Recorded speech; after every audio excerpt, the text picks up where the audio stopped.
This large house in Pompeii has a two-story central hall with a roof that is open to the sky so that rainwater can fall into this pool called the impluvium.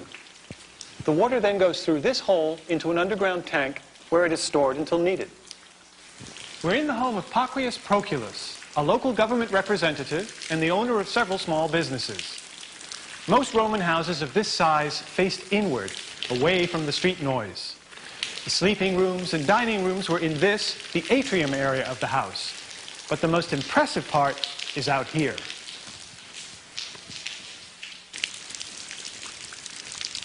Much of Roman life was lived out of doors. The gardens of Pompeii are among the most famous in the world, and every wealthy home had one, surrounded by a covered walkway called a peristyle. On warm days, the master and his family would sit underneath the broad overhanging roof while the gardens soaked up the rain and flourished in the sun.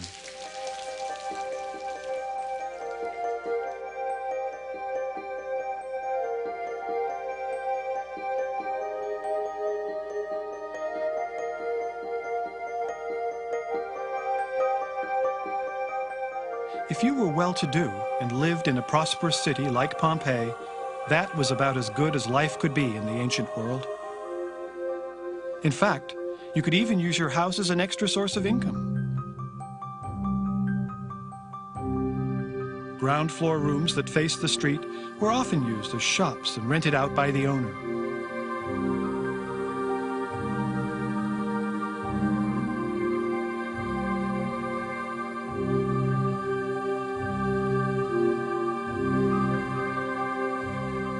In several of the houses, we see wine and olive presses, indicating lucrative cottage industries run right from these elegant homes.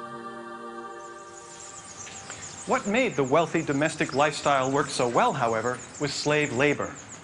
Houses like this would have had many slaves to do the cleaning, serving, and other chores. For the most part, the lot of the Roman slave was as deplorable as the lot of all slaves throughout history. Although in cities like Pompeii, some slaves became skilled craftsmen. Others even owned certain industries. A few slaves were accomplished artists and produced beautiful sculpture and paintings.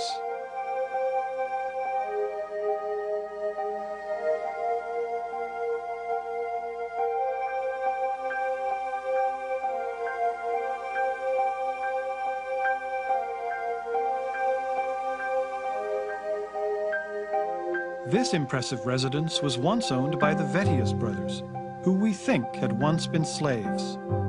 But this kind of upward social mobility was definitely the exception rather than the rule. Not all cities were as dependent on slaves as Pompeii and Herculaneum.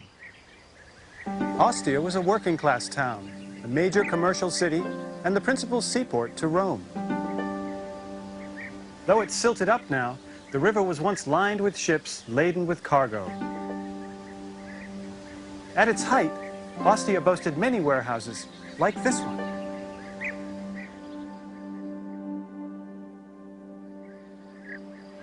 It also had scores of shipping companies and a population that reached 100,000 people.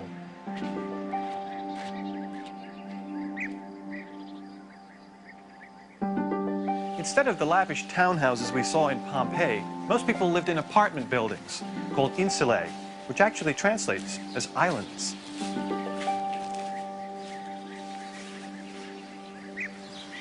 Tenants who lived on the upper floors got to their apartments by climbing these stairs. Insulae were made of brick-faced concrete and could hold a dozen or more families. No need for a health club if you lived here. We've clearly left the extravagant lifestyle behind. But these practical, well-built, and essentially fire-resistant buildings would have been affordable, and by the standards of the day, decent places to live.